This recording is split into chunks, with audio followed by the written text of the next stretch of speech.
Welcome to the Wisepreneurs podcast. I'm Nigel Rawlins. You want to work independently, but independence requires consistent revenue, visible expertise, and a practice that sustains rather than exhausts. Most people get stuck in that gap. They want out, but haven't built the practice yet. As John Younger says in one of our earlier episodes, you can't sell knowledge anymore, but you can sell wisdom. This podcast is for experienced professionals building a practice on their own terms. We explore how decades of professional judgment, smart use of technology, and the right partnerships create real advantages. Let's begin.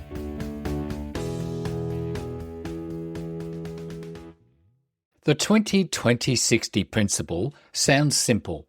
Spend 20% of your working day learning, 20% marketing yourself, and 60% working. The discipline required to protect that first 20% before opening an email is another matter entirely.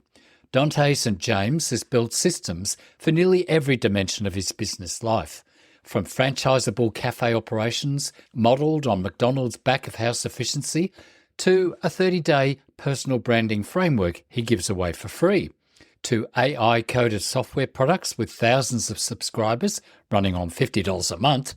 And in this episode, he walks through the frameworks behind each venture, explains why imposter syndrome is mostly self-inflicted, and makes the case that the generalist, the professional who synthesizes divergent experience, is now the most commercially valuable person in the room. Dante, welcome to the Wisepreneurs podcast. Can you tell us something about yourself and where you're from? Yeah, I originally grew up in Sydney, but have not lived in Sydney since the 90s. So I left pretty much as soon as I could finish my studies. Off I went.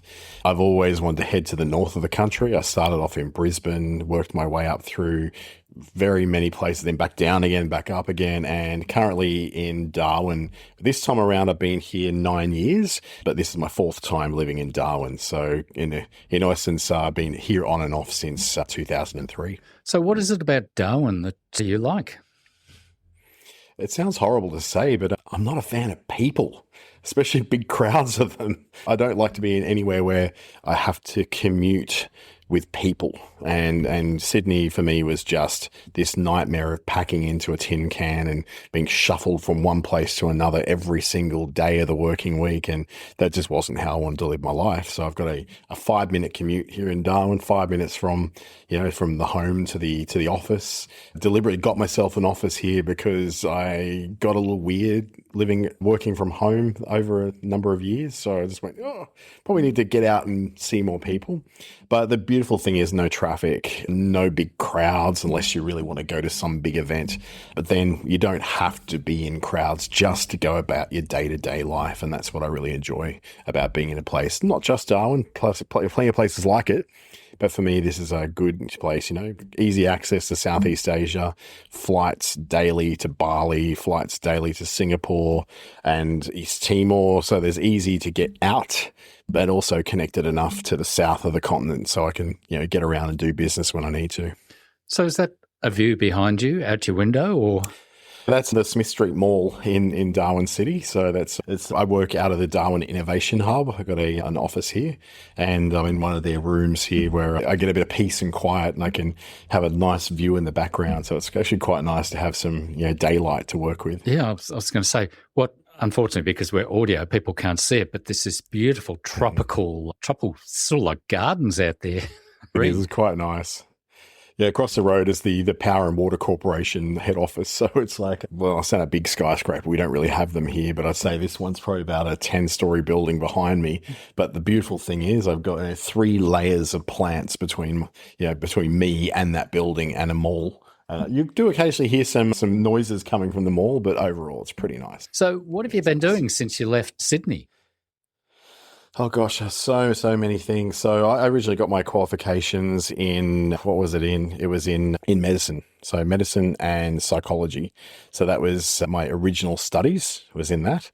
And then from there, I decided about 3 years into practicing that I didn't want to be just pumping people up with drugs just to keep them quiet because I was working in psychiatric medicine. And medicine is a horrible world full of bullying and harassment and just nasty people. You're working with nasty people and it's it's accepted. It's just accepted as part of what you do. It's kind of like, the trades some years ago where it's like, oh, you're going to work on a building site. You've got to learn to have a thick skin. In medicine, it was just surgeons and consulting doctors are just awful. They're just awful to work with. And I did not have a single positive experience in that whole thing. So I didn't want to spend the rest of my life doing that. So I got out of there and went into a bit of IT, call center-y kind of work with Optus back in the day, Optus Vision, actually, the cable TV. And then from there off to various telcos until I just sort of went, well, I don't want to do this with my life either, because it felt kind of soulless. And I felt like I'd reached sort of the peak of where I could go without becoming a full-time nerd and constantly being, hunched over a computer and typing. And so then I went into radio. I volunteered in a community radio station on the Gold Coast at the time. It was a Christian radio station because they provide the best free training. They are the best professionally run community radio stations you can imagine. They're incredible. They are run like commercial entities. So I wanted to get in there. There's things about my life that they didn't agree with. I didn't tell them about those things. They found out about those things and I was promptly removed. And that was my first jump up to Darwin as what they would call a creative director and a fill-in announcer to the Hot 100 FM in Darwin in 2003, which creative director was a very creative way of describing someone who just pumps out a lot of really quick 30-second ad scripts that are pretty much, how many times can you mention the client's name, phone number, and address? And that's what it really was. And nothing really creative about it. You're pretty much told this is what the client wants to say. And I went, well, that's pretty much the entire 30 seconds. So here we go. That led me to Darwin Radio. After that, probably 8 years in, I think it was around about 2008, where I started making the websites. I was in Tasmania at this time, working with 7HOFM. And the company I was with just bought another 9 radio stations, needed a bunch of websites. I was the one person in the network who seemed to know how to build websites. So they said, well, you're now doing that rather than being on air, because on air we can replace you with anyone. It doesn't really matter. But you've got this valuable skill over here that we know we can probably pay you a lot less than getting other people in. And that led to running a team of about 12 different people around the country as we sort of expanded that into social media, digital marketing, digital products for that radio network, until such time where I guess a mix of me becoming very cynical and skeptical. I was in a position where I was, not just running this team, but I was trying to protect the business from its own sales reps. And you can't say no to sales reps in media. So the more I would say no, the more I'd get overruled, to the point where they just said, look, you're now just a roadblock. We need to get you out of the way. Here's someone else we're going to put in there who's more friendly towards our sales reps and says yes more often, and was, $30,000 cheaper a year because they were 30 years younger. And there we go. I was completely out of that. So at that point I was like, well, I need to do something, and began a startup. The startup, without knowing anything about what I was doing. I tried some little side gigs and side hustles here and there, but never a full-time business. So I took this massive payout I got from them and pumped it all into, let's just say it was like the small business version of Flybuys or Woolworths Rewards. Build a great app, build a great system, tested it out in a northern New South Wales town where I could give it a good pilot test. It led to basically a crime wave where a whole bunch of people broke into those stores, stole the iPads that I provided to them. It was a complete failure. And I lost $150,000 just on, something that I had no idea what I was doing, did it all by myself, coded it myself, all that sort of stuff. Learned very quickly that, business is a bit more complicated than what I thought it was. And that's the point where I just went, well, firstly, I need to go and learn how to sell, and I need to learn about business. So I gave myself about a year. I moved back to Darwin with my tail between my legs at this point because I've moved around a bit. And then said in Darwin, well, I'm going to do some sales work for a Channel 10 affiliate here. knew I would hate it, but I also knew it would introduce me to all the people who will become clients of this new digital marketing agency I was going to build called Clickstarter. And it certainly did that. Not even a year later, I had to go full-time my own business because, well, basically, the cost of getting results was way lower using Facebook ads than what it was using local television ads. And you didn't have all the production costs inherent with that. And so that's what I did. Partnered up with Channel 10, was able to cross-sell that as well. And that's been a feature, this partnership with lots of different people that's actually, been very much my way forward. And that was probably the first partnership, I could say, that really led me to where I am. And then fast forward until, 2022, when I sold that business, or at least that client list, to a much larger firm in New South Wales, who took that client list, and I just kept the very oldest, lowest value clients for myself, just out of a sense of loyalty, because they were, the first to come on board, and still got them today. And then, use that money to go and buy a cafe in North Queensland. That cafe was so successful that it bought a second and a third, and now that's group has become successful enough so that I've been able to then buy into a menswear chain in country New South Wales, which we're currently refitting some of those stores to get them into menswear store, cafe, barbershop, 3-in-1 venues, which the first two are done and doing really, really well. So never planned to become a retailer, never become a hospitality person, but that's what I've become. That said, I don't have anything to do with those businesses. I sign off on payroll, and that's pretty much it. I don't run them. I've got a team to do that. I do the things I like to do, which is some of this stuff that we're doing right now, personal brand, marketing myself as an expert in these areas, taking all that combined knowledge and going, well, you know what? This is something that other people need to know. There's a ton of solopreneurs out there. We've got a situation where the full-time job in 10 years will be like hen's teeth. There won't be many of them. So we've got to prepare people to be taking much more control of their own work lives and their own careers. And that is teaching them entrepreneurial skills, everything from how to speak publicly, how to sell, how to promote themselves, personal brand, digital skills, and then the classic business skills, how to balance your checkbook at the end of the month. That's an amazing story when you think about it. You've been just about everywhere. You've blown the dough, which I had to say a lot of us do when we first start out if we've got no idea what we're doing. I was in the same boat. I must have gone through a lot of money. My superannuation when I quit teaching many years ago, I just blew it to try and survive. But luckily, now, but like you, I've still got clients from 20 years ago that I'm still working with, and I'm probably still charging the same amount just about, but they've stayed with me. What's interesting about what I'm hearing is, one, you did some studies and you became a medical doctor. You didn't like that. You moved on to some other things. So you've tried and sampled a whole lot of things, but you haven't stopped learning. Never. Never. But you've also got what we call a portfolio career, which is the greatest thing as you get a bit older, because if something goes wrong, you've got something else. So why retail? What was the drive there?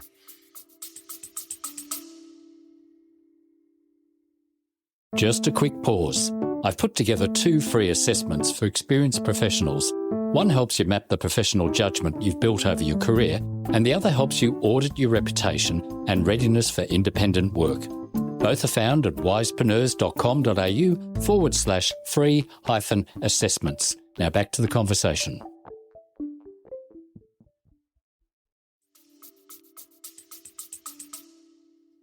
Well, it's a business that really just had a problem. So I bought an initial hospitality business, a cafe in the Cairns region in the very beginning of the pandemic. And it was a couple that, had to get out of the country from Brazil. People were dying in the streets in Brazil at the beginning of the pandemic. So they were like, well, we need to get out of the country. And they were trying to sell this thing for 3 months because they could see this thing bubbling away. We want to go home. Couldn't sell it. Finally just said, whoever pays for our airfares to get home, you basically got a turnkey business. And I was in a Facebook group that saw that. Everyone else was just like, yeah, scam. And I was like, I want to find out more about this, and did my due diligence, It was for real. Worked out that, next door to this cafe in an industrial area was a building going up, a 6-story building. And I'm like, what's going to be in that 6-story building? Turns out it was an administration block for a whole bunch of vital Queensland government workers, about 300 of them that are going to have a voracious appetite for coffee and for what cafes serve. And there's not another cafe within at least 600 meters of where we were. If I can hold on to this thing for just a while of making no money and just blow the rest of my savings that I had at that time, I might actually be able to make a fortune out of this. And it turns out that it took a little bit of asset financing, that I had to get hold of a bunch of coffee carts and put staff inside Queensland government buildings around that region with coffee carts being approved to be there and selling coffee and toasties and all that kind of thing. Basically something which was definitely going to be struggling, especially during that first lockdown period, the national lockdown. We got through that, and when Queensland started opening up again, we had everything we needed to basically just go. So by 2022, of course, I was more involved in trying to make that work than what I was in wanting to run a digital marketing business that I didn't particularly like doing anyway. And there we go. I like doing the digital marketing work. I love digital marketing. I love all the web design, love all that stuff. I just don't want to do it for other people. I want to do it for me. Yeah. And what I found is the love I had for it was me tinkering and playing and being a technician, not me being an entrepreneur of a team of 5 full-timers and 30 contractors going off and doing, $5 million worth of contracted work around the country. So yeah, that little investment of $18,000 in 2020 meant that in 2022, I was able to confidently step away and go, well, at least I've got what looks like is going to be a good retirement investment, a good super plan in these business. I might be able to actually do pretty well, and came away with a really good amount. Like seriously, I got paid too much for that client list, but that was, 2022. Pandemic was sort of winding down, but it was still very hot. Agencies were looking to get more and more clients as they saw that their client acquisition was slowing down. So a quick way for them, let's buy that at an inflated price. I'm like, great, take it. I don't care. It's one thing I don't have to worry about. And then 6 months later, that business actually went out of business. So they actually, their client list ended up being swallowed up by another firm who had to take over in the liquidation process because they spent too much on acquiring clients.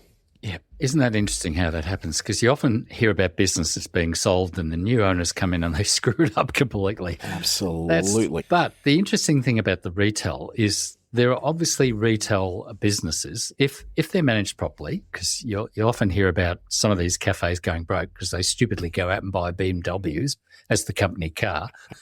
Yes. But they are good cash flow businesses. I mean, often better than, say, the consultancy business where you have some big jobs and there are some really well-paid consultants out there who work for themselves, but it's not consistent. Whereas a good little cafe, but that must have been pure luck, just finding that next to a building that's going to have 300 people in it. That's what it was. And look, I wouldn't have known that if I hadn't have done the due diligence to go and search for that. Nobody else had bothered to do that. Otherwise, there would have been 1,000 other people knocking on the door to say, I'll take it. But I took it seriously, did the research, made the phone calls, sent the emails, and within 48 hours, I had basically a business plan in place so I can go, I think I can make this work. And I think that's, at that stage was also working in a number of business support programs through the federal government, consulting to those. So I had lots of exposure to what people do wrong in these things. I had plenty of exposure to things I'd done wrong and where I'd fallen short. So I had this big bundle of knowledge. I could go, well, if I was advising someone on this business and I was the advisor, not the person doing it, what would I tell them to do? And then go and do that. So take my own advice, did that. I'm so glad it turned out the way it did. Well, that's the sort of thing I've been writing about lately is this experience is wisdom. And when you're older, you sort of know stuff and it's that you recognize the patterns that you've seen, what we call crystallized intelligence as well. It's in there and it bubbles up. And you go, oh, this is not quite right. But it's the pattern recognition that you've seen. But had you not tried all these things that you've done and failed at some, none of that would have probably made sense. So you're also running a whole lot of other things. So tell me about some of the other things you're doing up there.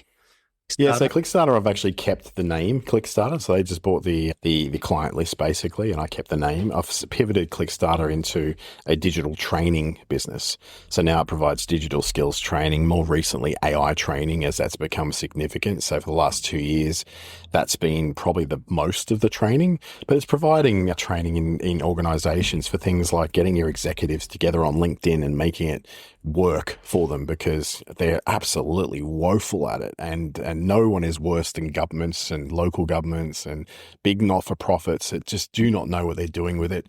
Probably because most of them, are my age and up, and they're not particularly keen on social media. But, it's one of these boxes that someone has to tick for them. So they hand it off to the personal assistant who goes and does a dog job of it and wonder why nothing ever happens and no one ever takes it seriously. So there's a lot of training in that. Public speaking training. So I formed a new business called Speak Starter that's related to it. That is a public speaking training. So I started up a public speaking club because at the time there was no Toastmasters club in Darwin. So I thought, I'll fill that gap. That's now been going for a few years. I almost shut it down like literally last week. And then I had a bunch of clients come in and say, hey, we want to book with you. And I'm like, oh, okay, there's still some life in this old dog. So shutting down and bringing that back to life again. So that was, really intense in person, but I've also got a method, and like Toastmasters has got a method for their meetings. I've got a method for our public speaking classes, and now expanding out in March into a business speaking class. So you can come once a month and learn business public speaking as a very specific method that I've tried and tested and used on a lot of clients. Now productizing it into something which can be, repeated. And eventually the plan there is sell the method to others so they can sort of either franchise it or, license that method elsewhere.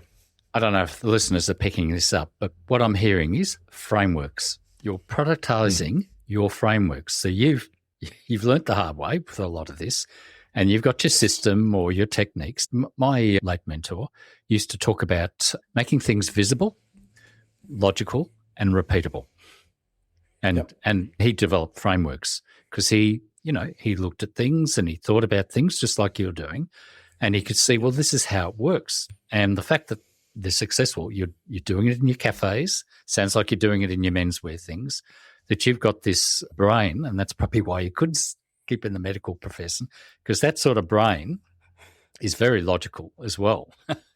Okay, so you've done Clickstarter Education, which is still going, and that's doing the AI because you picked up on that, but you prefer to do the AI teaching than the digital stuff. Is that like an evolution in many ways?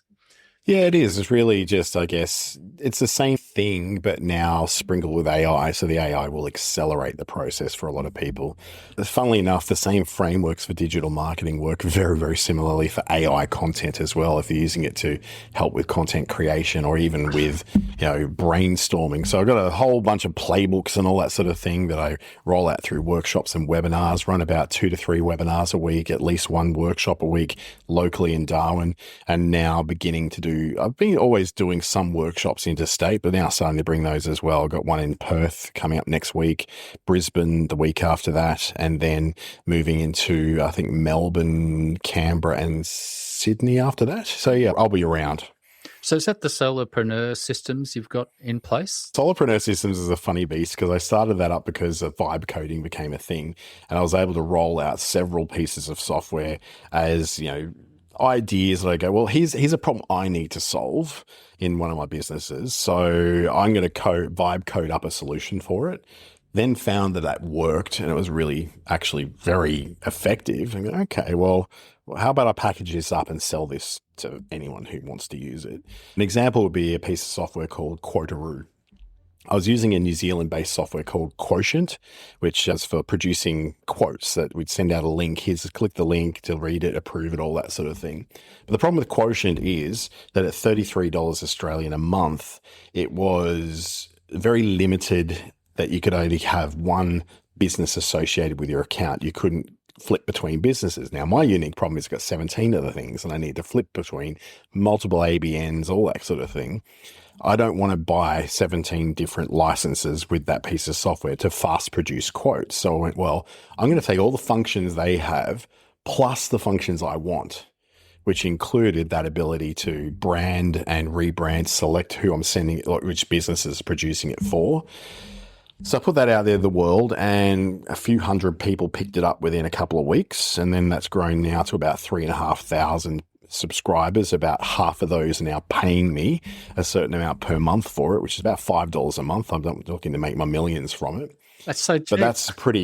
But yeah, I know. And that's because it cost me practically nothing to run it. It cost me about $50 a month to run all of the different software I'm running. So I'm looking at it going, well, that's easy money. I'll just keep doing that. And then someone would come to me and say, hey, have you ever considered including invoicing in that as well? Because, people who need to quote also need to invoice. And if they're not quite at the Xero QuickBooks kind of level, they're really small solopreneurs and they want to have both things available to them. Why not build that in? So I did. It took me 35 minutes to get it vibe coded in there, tested and ready to go. And there you go, done. And now that's gone to well over 4,000 subscribers now. So 4,000 people, many of those are free. But yeah, again, about half of those are paying around $5 a month or $50 a year. So what are some of the other little AI products you've got in that? Now, just recap this. You've got Clickstarter Education, which is basically taking you around Australia coming up.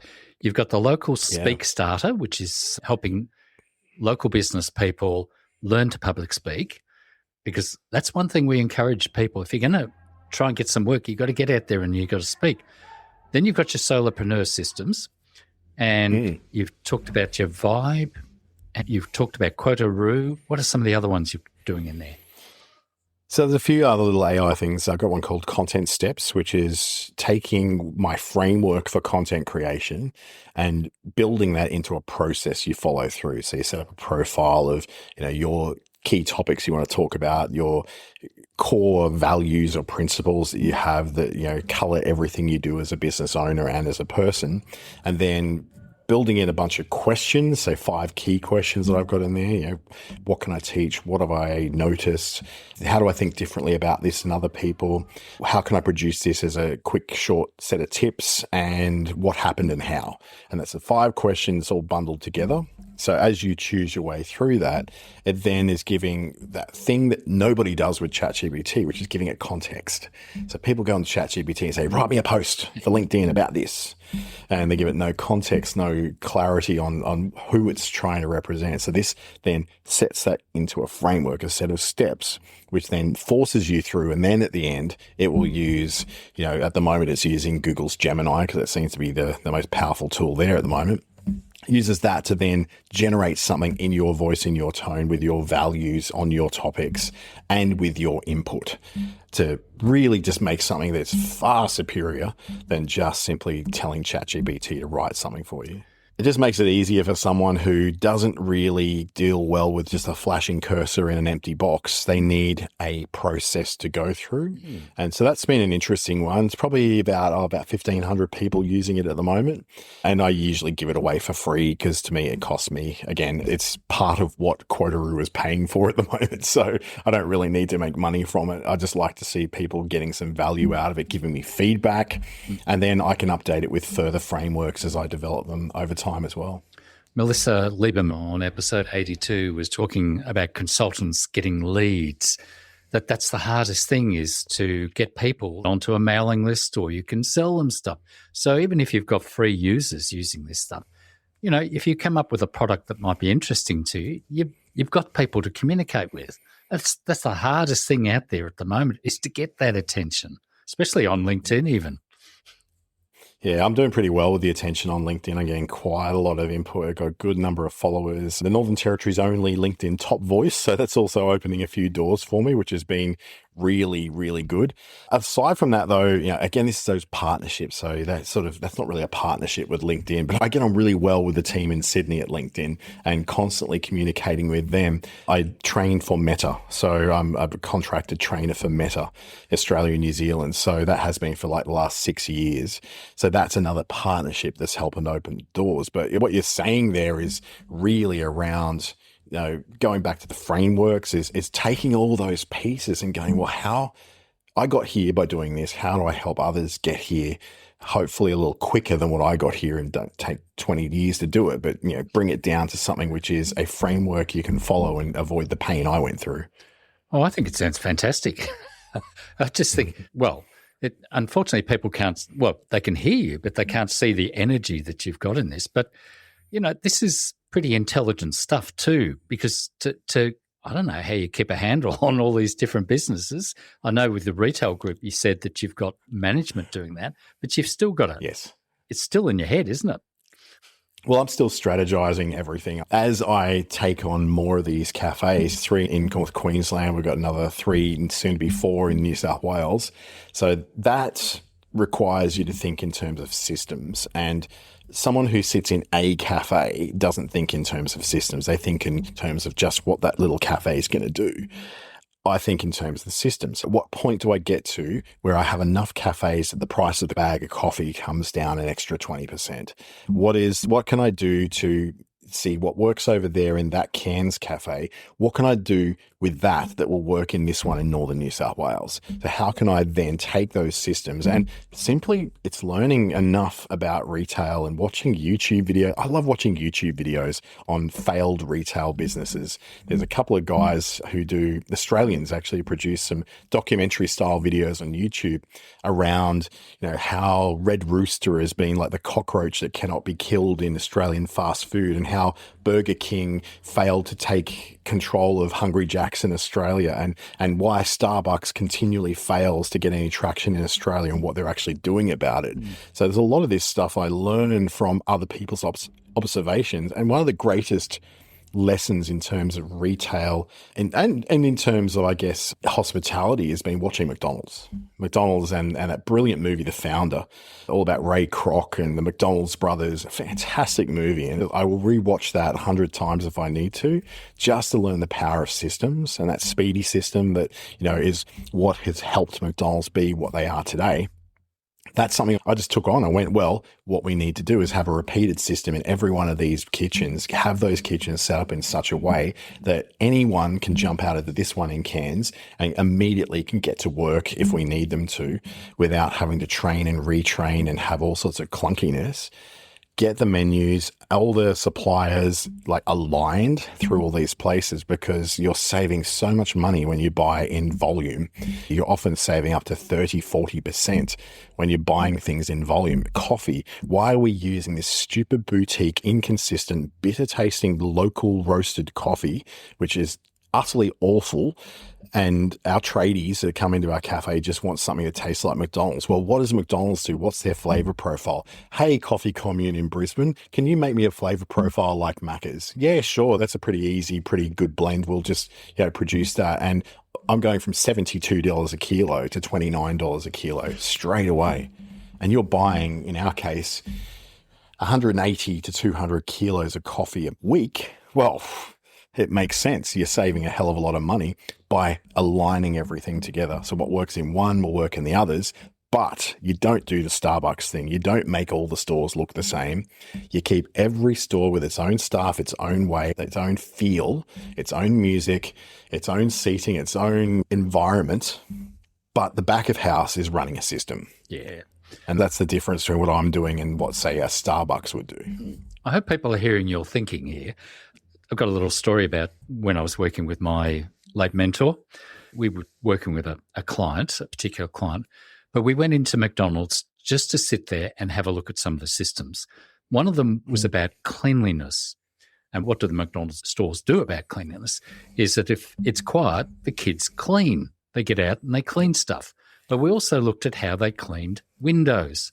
Did you see smears on those windows? Is the door smeared? Because a lot of places you go into, they don't clean them properly. And that was the thing we taught this particular client, because the place was filthy. But you'd start at the front door. You'd start at the gutter and you'd walk towards it. Is there rubbish? Is there weeds? Is it well swept? Are there smears? Is there graffiti? Is there rubbish on the ground? Is there rubbish on the floor in the thing? Is the table sticky? Just those little things, those consistent things. And that's what McDonald's is brilliant.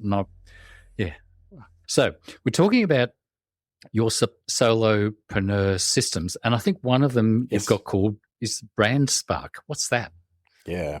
So Brand Spark is, again, taking a framework of learning, of teaching other people how to develop personal brands to go beyond just simply being someone who posts stuff here and there to being someone who becomes the chosen and selected expert in whatever industry they're in, just simply because they have the best reputation, they're the most visible, and the person who is the no-brainer. You know, look at them and go, of course I'll choose them because I know who they are. That whole know, like, trust thing that comes in, particularly with those who are selling services. We want to get into that trust, and part of that is you need to make sure you're visible, but visible with some kind of substance. You can't just be an influencer. That doesn't create trust. So what we're trying to do is, how do I systemize the process of building a personal brand? That's a 30-day process with very small steps you take along the way that will build up everything from, all those things like, the starting with your why from Simon Sinek, moving through to, several other frameworks that others have used, including some of my own, to fill a 30-day period where you're just going, okay, if I spend 15 to 20 minutes a day on this, I'll come out of this at the end with a headshot, a style of colors, a palette, a font. I'll have what the different social networks I'm going to be doing this on. I'll have a pitch. I'll have a one-liner.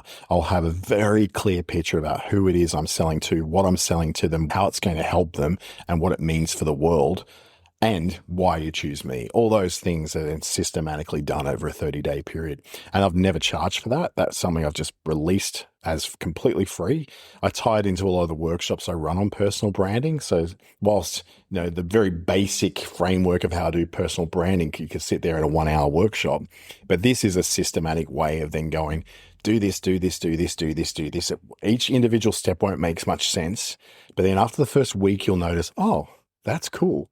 After week 2, you go, wow, this is really making sense. After week 3, you're going, I'm feeling great. And after week 4, you go, I've got my toolkit now to move forward and be the selected and preferred option when it comes to whatever the industry happens to be.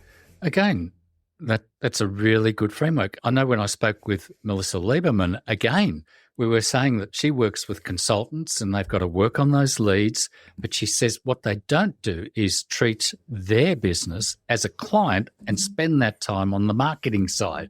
And I'll be really honest, that's the hardest. I look after 18 websites. Now, mind you, 2 of those are mine, the Wisepreneurs podcast one and my Wisepreneurs website where I do all the writing, but I spend a lot of time on that. But with the other websites, I won't mention who they are, but I can wait weeks before they'll get back to me about the content because I've developed all the frameworks and the stuff, but I just want some input. But trying to get the input, so that's why I'm very reluctant to, like you probably, to take on particular clients because that can really kill the deal. And so I only work on retainers. So I won't work unless they're paying me, and I'm not going to wait 6 months before they give me stuff and then charge them. I won't even bother. And that's the problem. They've got to do this work. And if you give them a little systematic system to do that and they do it, then they'll get the results. But unfortunately, a lot of people won't do that because they're too busy doing other stuff. Exactly. They're too busy working in the business, not on it. And that's a big trap, particularly for a solopreneur or a small business owner, is that you are going to spend so much of your time working on putting out fires and not spending any time on building something that doesn't catch fire in the first place. And that's, the big difference between the way I guess I approach it and the way a lot of others do. I've made enough mistakes to see what the fires are, and I can see them coming from a mile away before they even spark. So that's part of the brand spark naming that came from that, is because I could, I feel like I can see the spark before it happens when it comes to the problems that can occur down the track with things like marketing particularly, and with solopreneurs forming these little one-person businesses where they could do amazingly great things with them, but they get in their way all the time by refusing to spend enough time on the business itself. And especially in the early days, 50% or more of your time should be spent just on you.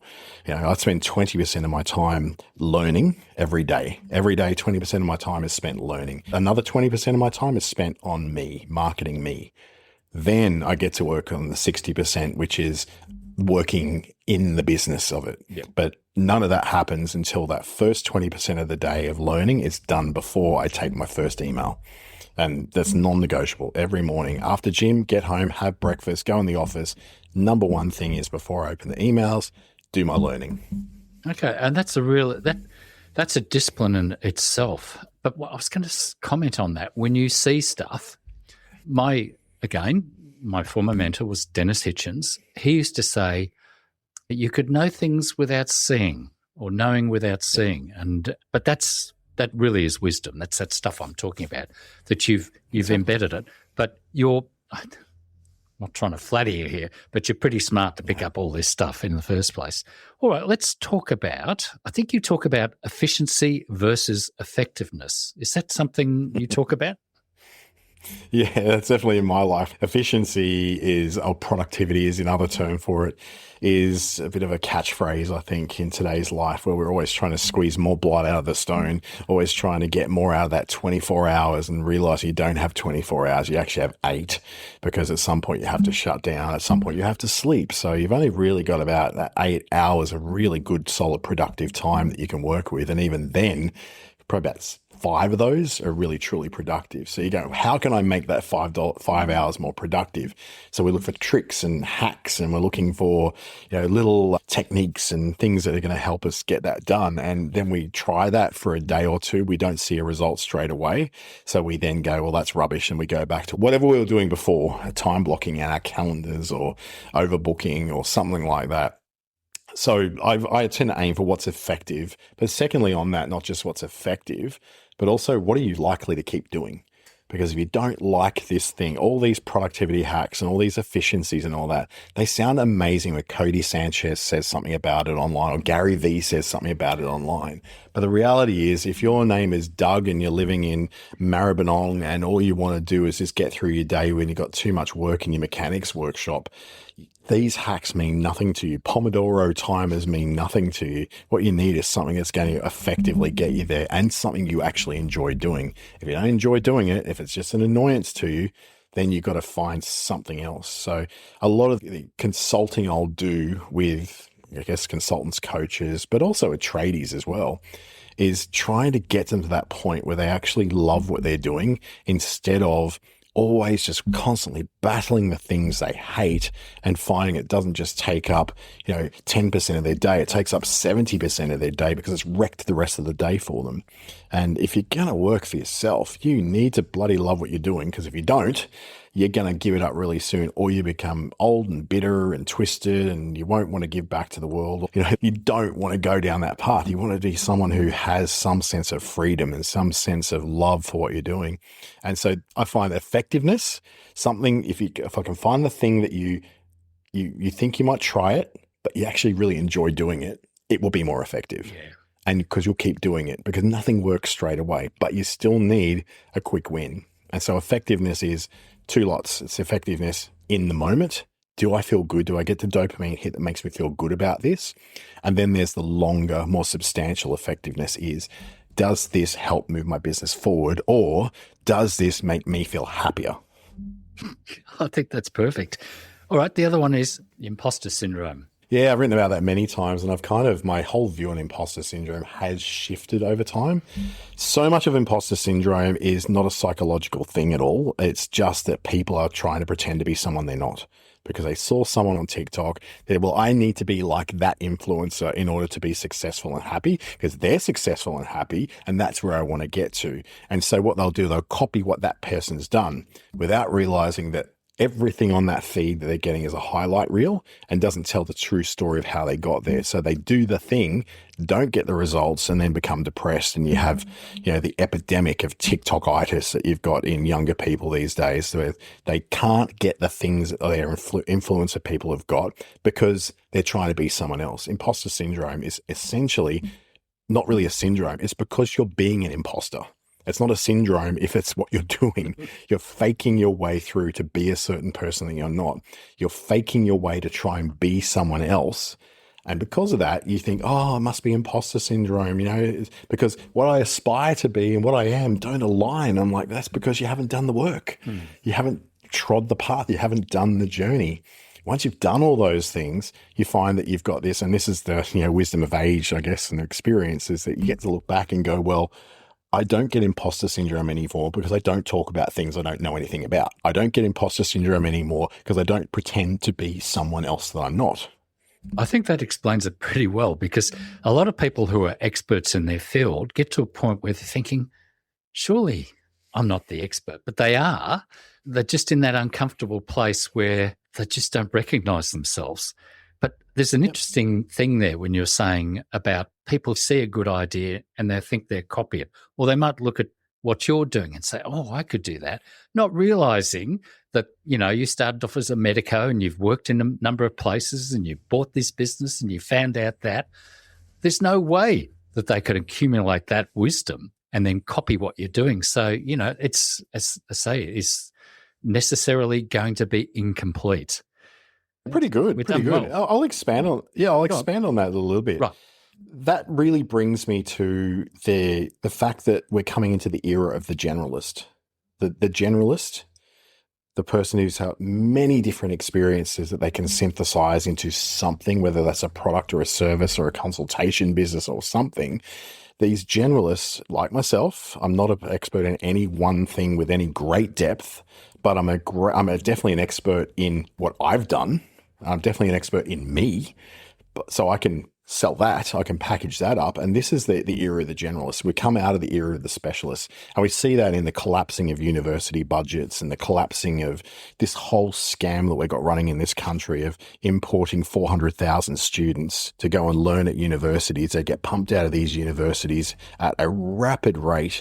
And these poor kids who their parents have paid a fortune to move them to a country to get an education, then just go, well, I think I'll just drive Uber, or I'll just work as an aged care worker because that's what's needed and it pays well and it will still get me across the line with my permanent residency because it's a skill shortage area.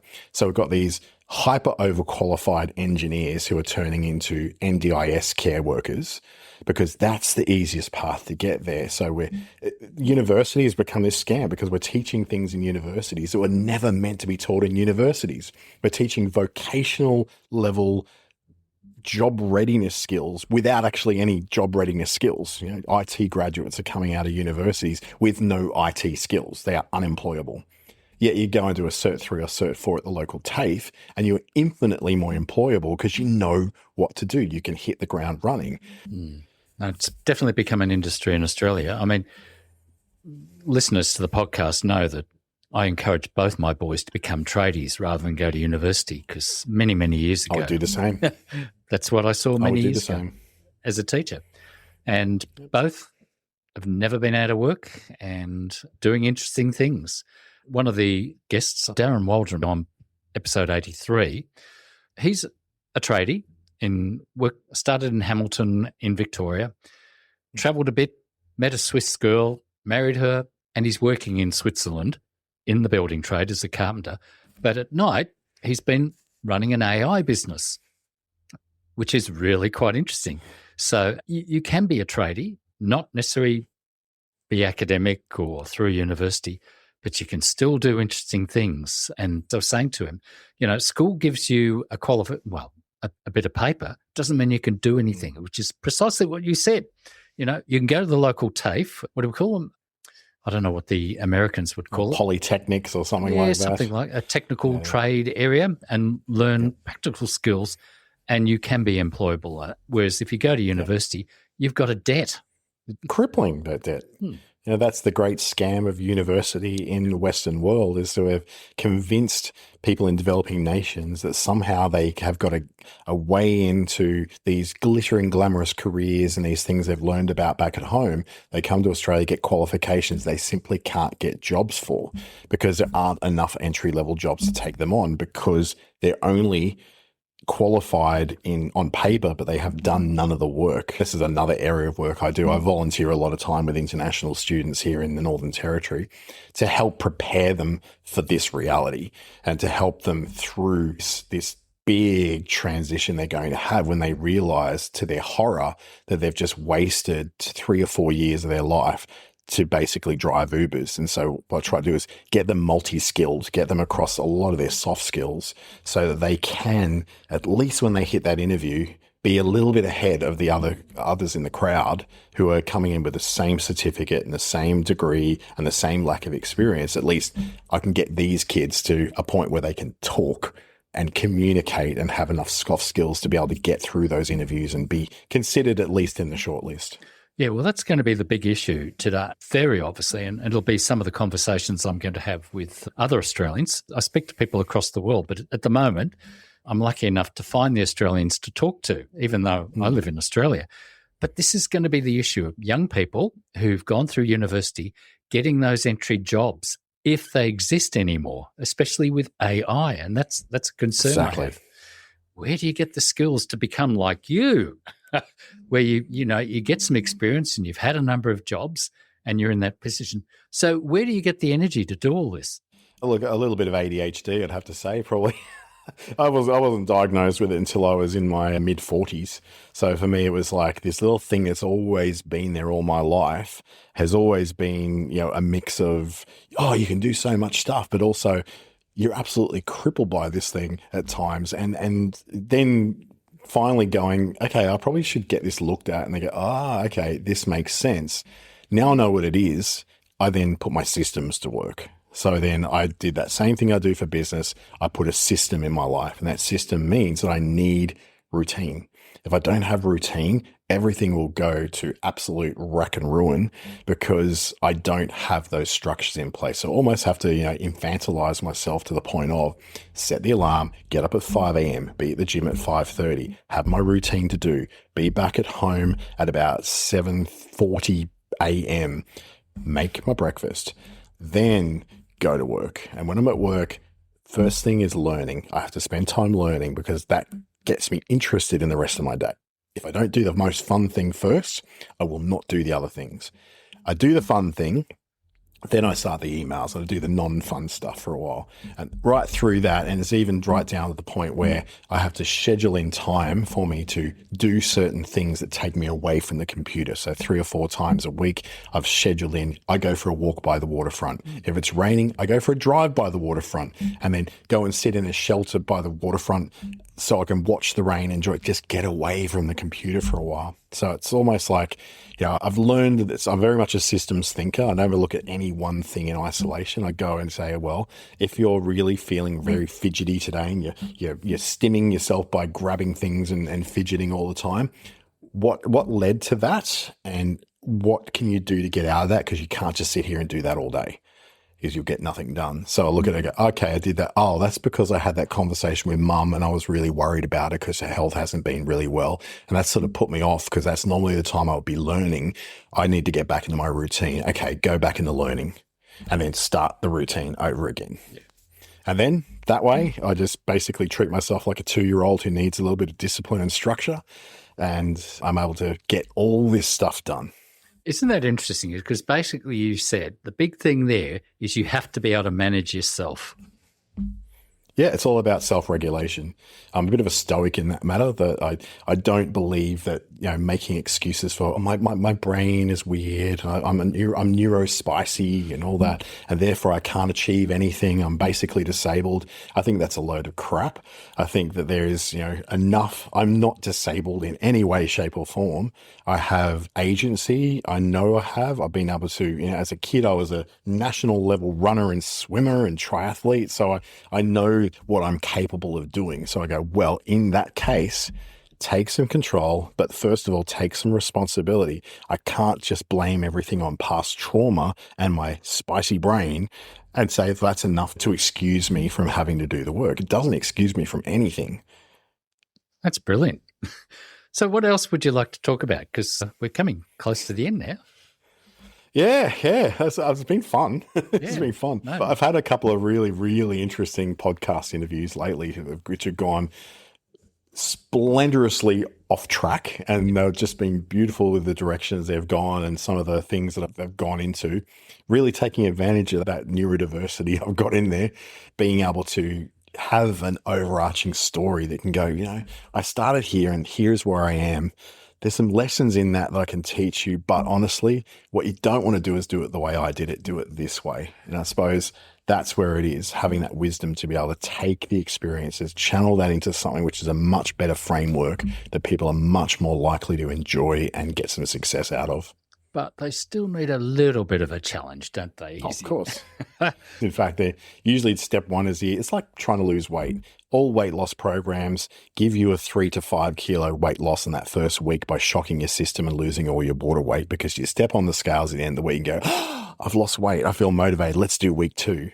And then you start, week 3, week 4, you start to plateau. It's very, very similar with any of these things. Yeah, the first step on any of the frameworks I do is really, really simple. And you're going to get an immediate dopamine hit and result from it. But then you've got to actually do the work for the rest of it. But you need that first step to feel fun and achievable and like you're getting something out of it in order to do the second step. Wow. This is great. Well, where are people going to find you and find the details of your programs that they can sign themselves up to?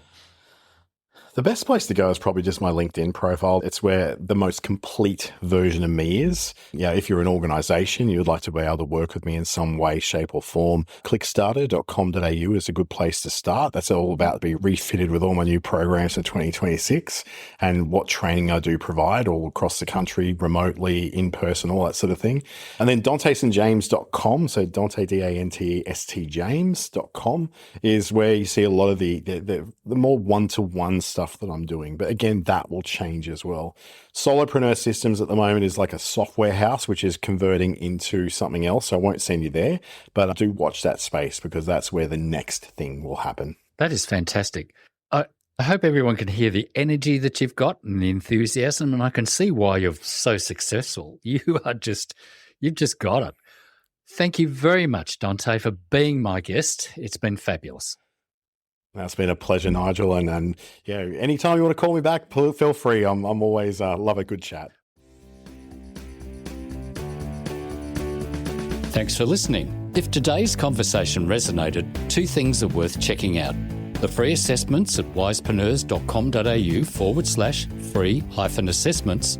They'll help you get clear on what your experience is actually worth and where to focus on next. And sign up for the Wisepreneurs newsletter.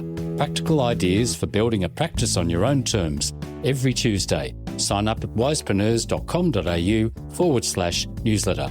I'm Nigel Rawlins. See you next time.